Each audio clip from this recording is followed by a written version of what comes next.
Ora, muito boa tarde.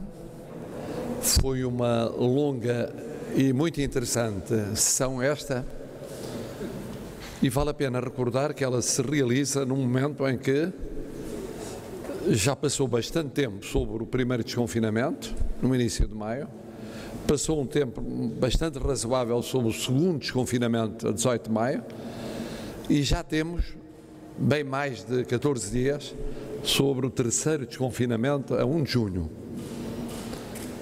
E daí o exercício que foi feito, e começou por uma comparação com os desconfinamentos de outros países europeus.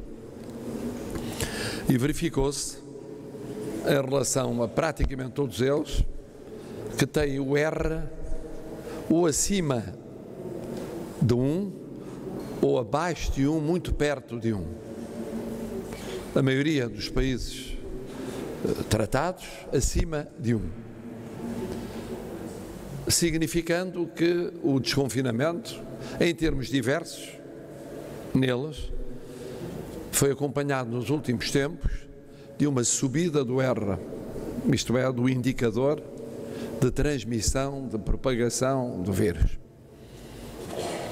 A segunda reflexão que foi feita foi sobre o número de testes efetuados pelos vários países, que é muito diverso.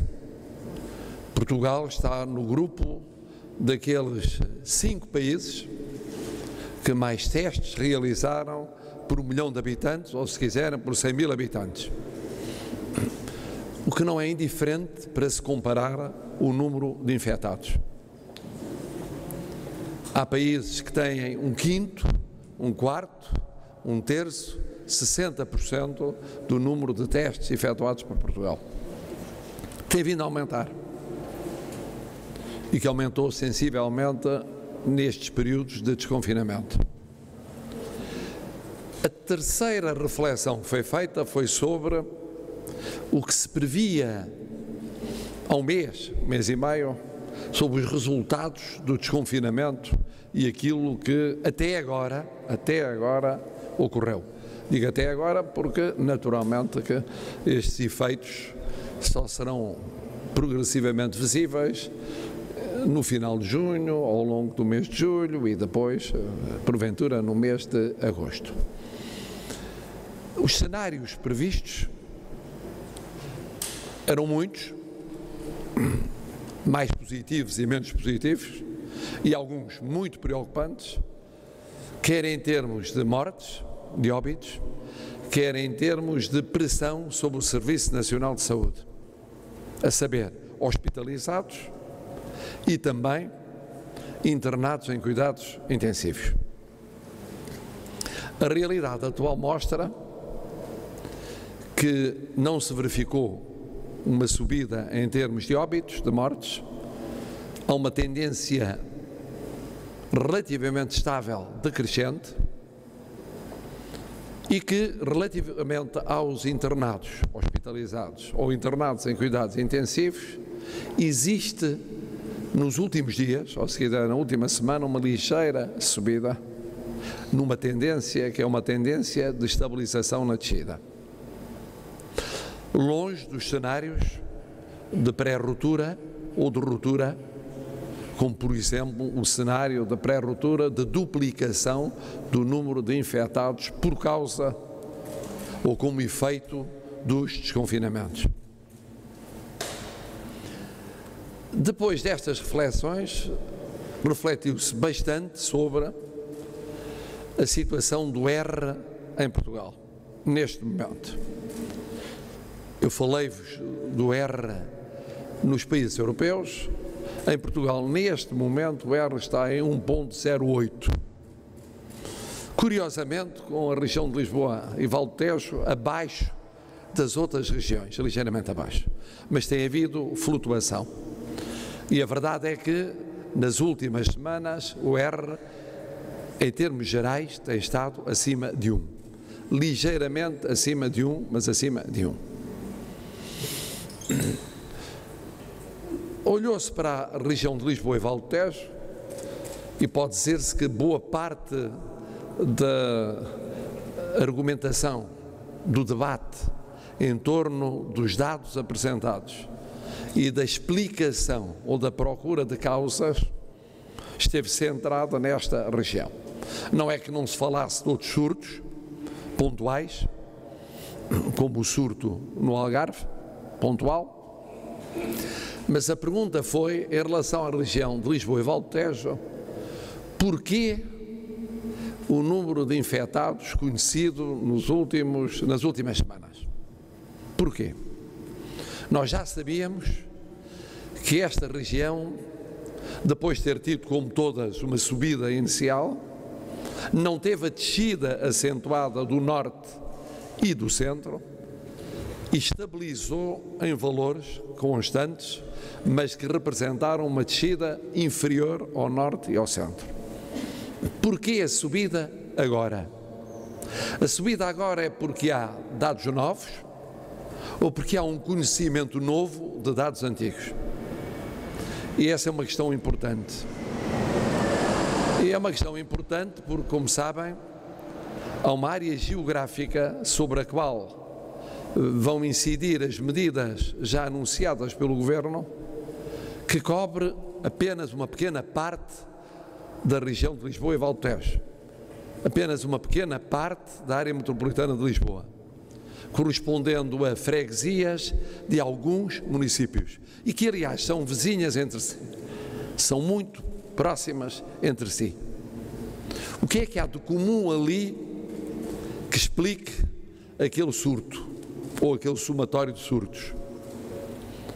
Aparentemente, numa população que trabalhou sempre, que não confinou muito, que trabalhou, portanto, durante o confinamento como trabalhou nos desconfinamentos, e a dúvida que permanece é, já antes de ser testada essa população, havia a realidade da contaminação ou ela é posterior ao período de desconfinamento?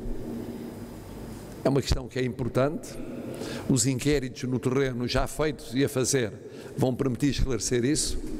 Para se chegar ao apuramento com este grau de pormenor de freguesias, foi preciso esperar por inquéritos para perceber exatamente onde se localizava aquele fenómeno, com a dimensão no número total de infectados nas últimas semanas, na região de Lisboa e Val do Tejo.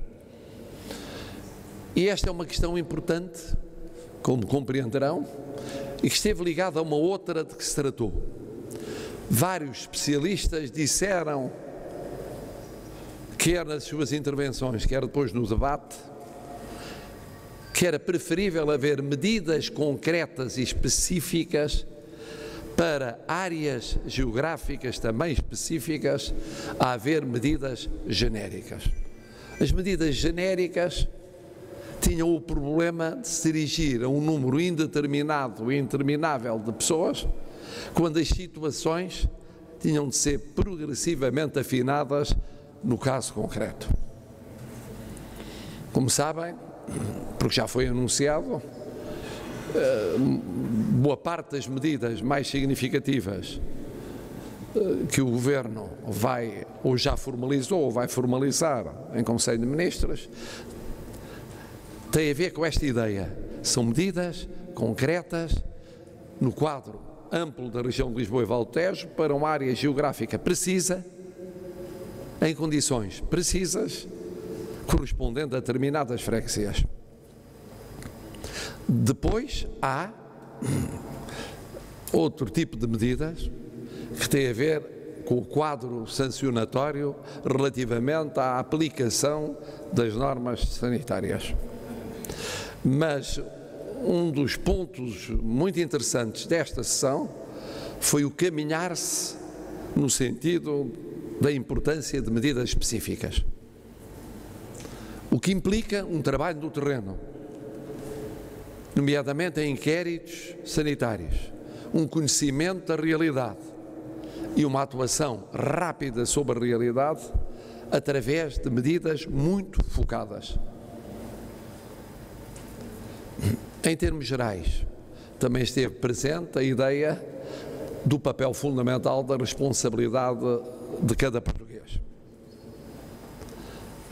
A responsabilidade de cada um de nós é a responsabilidade de ir vivendo este período de transição, de desconfinamento, controlando a pandemia, ao mesmo tempo que abrindo a economia e a sociedade e fazendo no respeito das normas sanitárias e em termos que traduzam a responsabilidade individual, que depois tem projeção coletiva.